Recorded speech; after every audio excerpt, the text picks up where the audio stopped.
ব্যানার্জি এসে পুরুলিয়ার বিজেপি সাংসদ জ্যোতির্ময় সিং মাহাতো টাকা ছড়াচ্ছে ভোটের জন্য, এমনটাই দাবি করে গেছেন, সে বিষয়ে কি বলবেন? টাকা নিয়ে আমার ছড়াচ্ছে তো বটে, মানে আমার ঘাটালেও অনেকভাবে ছড়াচ্ছে, এবার আমার টাকা দিয়ে আর ভোট কেনা যাবে না। সেই দিনগুলো, সেই যুদ্ধ শেষ হয়ে গেছে।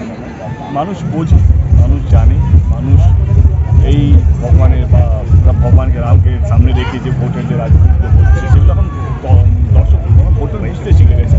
এটা প্রথম ভালো লাগে যে না আমরা হিন্দুত্ব, আমরা জয় শ্রীরাম বলি আমরা, বাট যত দিন যাচ্ছে কাজের কথা তো কেউ বলছে না।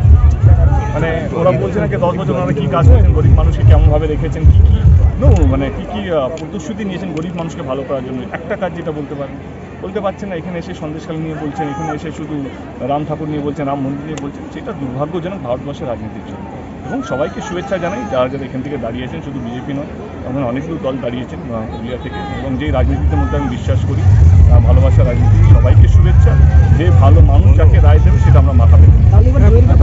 এবারে আমরা চিরসব জিতছি, এটা বোঝার দিচ্ছে কতগুলো লোক এবার রাস্তায় নেমেছে গরমে, দুটোর সময় রোদ্র, এইভাবে বিপুলভাবে মানুষ রাস্তায় নেমেছে, বোঝা যাচ্ছে এবার পুরুলিয়ার রায় করলে জয়ীব আপনি কতটা আশাবাদী?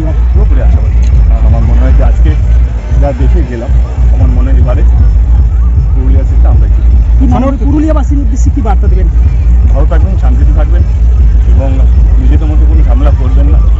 সমস্ত দলের একটাই কাজ মানুষকে ভালো রাখা, দলের জন্য নিজেদের মধ্যে ঝগড়া করবেন না, অশান্তি করবেন না।